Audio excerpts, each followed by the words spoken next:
Hello दोस्तों, नमस्कार। आप सभी का स्वागत है आपके अपने YouTube channel current affairs magic में। और आज हम 9 अक्टूबर के करंट अफेयर्स की बात करने वाले हैं। और हमारा पहला क्वेश्चन है कि the very extremely most naughty Asura tales for kids, ये शीर्षक बाल पुस्तक किसके द्वारा लिखी गई है? तो ये लिखी गई है आनंद नीलकांतन के द्वारा, और ये बच्चों के लिए इनकी पहली पुस्तक है। वैसे जो आनंद नीलकांतन है ये बाहुबली श्रृंखला के लेखक हैं। और ये जो पुस्तक है इसको हमारे जो कॉरपोरेट मामलों के मंत्रालय है उसके तहत पफिन्स पब्लिशर्स प्राइवेट लिमिटेड के द्वारा इसे प्रकाशित किया गया है। और इस पुस्तक के अंदर जो चित्र हैं उनको शुभदीप रॉय और शीलादित्य बोस के द्वारा तैयार किए गए हैं। और इस किताब के अंदर जुड़वा असुर कुंडकक्का और मंडकक्का की कहानी के बारे में यहाँ पर बताया गया है। हमारा अगला क्वेश्चन है कि एसबीआई के नए चेयरमैन कौन बने हैं? तो एसबीआई के जो नए चेयरमैन हैं वो बने हैं दिनेश कुमार खारा, और इन्होंने स्थान लिया है रजनीश कुमार का। और इनकी नियुक्ति है ये 7 अक्टूबर से ही प्रभावी है। और जो खारा है ये वर्तमान में ग्लोबल बैंकिंग एंड सब्सिडीजरीज के प्रभारी निदेशक भी हैं। एसबीआई की स्थापना 1 जुलाई 1955 को हुई थी और इसका हेडक्वार्टर मुंबई महाराष्ट्र में स्थित है। हमारा अगला क्वेश्चन है कि इंडियन कोस्ट गार्ड के 7वें अपतटीय गश्ती पोत का जलावरण हुआ है, यानी उस पोत का क्या नाम है जिसका अभी जलावरण हुआ है? तो उसका नाम है विग्रह। और यह जो विग्रह है ये लर्सन एंड टर्बो कंपनी के द्वारा बनाया गया है। और लर्सन एंड टर्बो जो कंपनी है इसके द्वारा 7 गश्ती पोत बनाए गए, जिसमें विग्रह है वो लास्ट है। वज्र विरहा विक्रांत, ये इनका जलावरण पहले हो चुका है।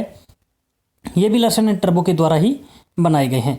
और इनका जो जलावरण है ये तमिलनाडु में चेन्नई की कट्टुपल्ली बंदरगाह पर इसका किया गया है। और यह ओवीपी 98 मीटर लंबा है, 15 मीटर चौड़ा है, और इसमें 3.6 मीटर ड्राफ्ट और 2140 टन विस्थापन और 5000 नॉटिकल मील की इसके अंदर रेंज है।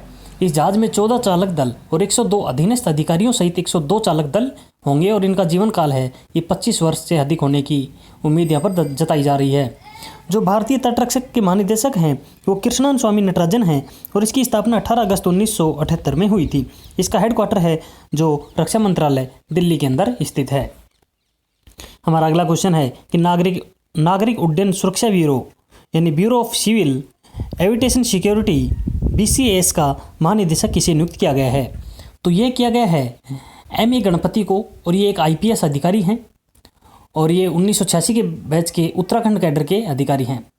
इन्होंने राकेश अस्थाना को अगस्त में सीमा सुरक्षा बल का जो महानिदेशक नियुक्त किए जाने के बाद में यहाँ पर BCAS का प्रमुख का पद खाली पड़ा था, इसलिए यहाँ पर MA गणपति को यहाँ पर नियुक्त किया गया है। और 29 फरवरी 2024 तक के कार्यकाल के लिए इन्हें मंजूरी मिली है। जो नागरिक उड्डयन सुरक्षा ब्यूरो की स्थापना है 1978 में हुई थी, और इसका जो हेडक्वार्टर है वो नई दिल्ली में स्थित है। हमारा अगला क्वेश्चन है कि भारतीय रिजर्व बैंक यानी RBI की 6 सदस्यीय दर निर्धारण मौद्रिक नीति समिति यानी MPC यानी मॉनेटरी पॉलिसी कमिटी में किसे निदेशक के रूप में चुना गया है? यानी कि यहाँ पर जो MPC कमेटी होती है, जो मौद्रिक नीति, जो हमारी रेपो दर, reverse repo, SLR, MR, MP, जो ये उनको बताते हैं, स्थिर करते हैं, उनको नियुक्त करते हैं, उसमें इस कमेटी के अंदर 6 सदस्य होते हैं, जिसके अंदर जो 3 सदस्य हैं वो RBI के होते हैं, और 3 सदस्य होते हैं भारत सरकार के। और जो भारत सरकार के 3 सदस्य होते हैं उनका कार्यकाल 4 वर्ष होता है, और उनको जो कार्यकाल है वो बढ़ाया नहीं जा सकता, उनकी जगह अलग से ही नियुक्ति की जाती है। तो यहाँ पर MPC के 3 नए सदस्यों का चयन किया है। और इस जो समिति की जो अध्यक्षता है वो आर्थिक मामलों के जो हमारे सचिव हैं तरुण बजाज, इन्होंने की है। अब बात करें वो 3 सदस्यों की, तो हैं प्रोफेसर आसिमा गोयल, जो मुंबई के अंदर Indira Gandhi institute of development research में प्रोफेसर हैं। जयंतार वर्मा, जो अहमदाबाद में भारतीय प्रबंधक संस्थान के प्रोफेसर हैं। डॉक्टर शशांक भिंडे, जो कृषि अर्थशास्त्री और नई दिल्ली के national council for applied economic research के वरिष्ठ सलाहकार हैं। अब बात करें RBI के जो 3 सदस्य हैं वो कौन कौन हैं? तो वो हैं डॉक्टर मृदुल के सग्गर और डॉक्टर माइकल देव पात्रा, और हमारे जो गवर्नर है श्री शक्तिकांत दास, ये भी इसके सदस्य हैं। RBI के जो गवर्नर है ये MPC के पदेन अध्यक्ष हैं। और ये पिछले बात करें पिछले 3 सदस्यों की, तो वो थे चेतन घाटे, रविंद्र ढोलकिया और पामी दुआ। इनका कार्यकाल समाप्त हो गया है। हमारे आरबीआई के जो 25वें गवर्नर हैं वो शक्तिकांत दास है, हेडक्वार्टर मुंबई, और इसकी स्थापना 1 अप्रैल 1935 को कोलकाता में हुई थी।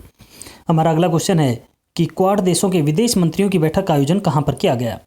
तो जो क्वाड कंट्रीज हैं इनके जो विदेश मंत्रियों की बैठक है ये आयोजित की गई जापान की टोक्यो में। जो क्वाड देश हैं वो 4 देश हैं, संयुक्त राज्य अमेरिका है, जापान है, भारत और ऑस्ट्रेलिया। संयुक्त राज्य अमेरिका, जापान और भारत और ऑस्ट्रेलिया।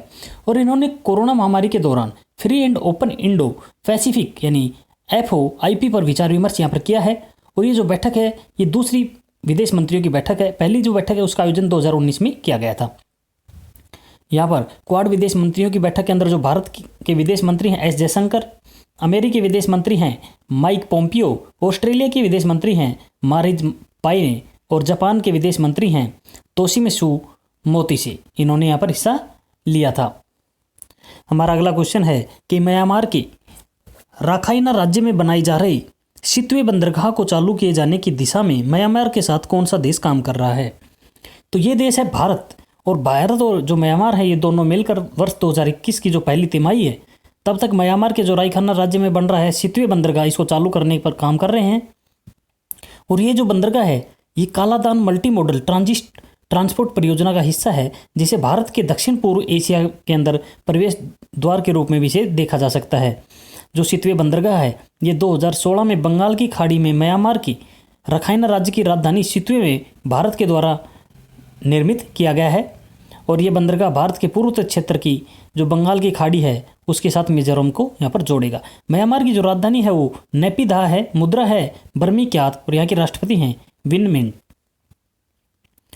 हमारा अगला क्वेश्चन है कि 2020 के केमिस्ट्री नोबेल पुरस्कार किसे दिए जाने की घोषणा हुई है।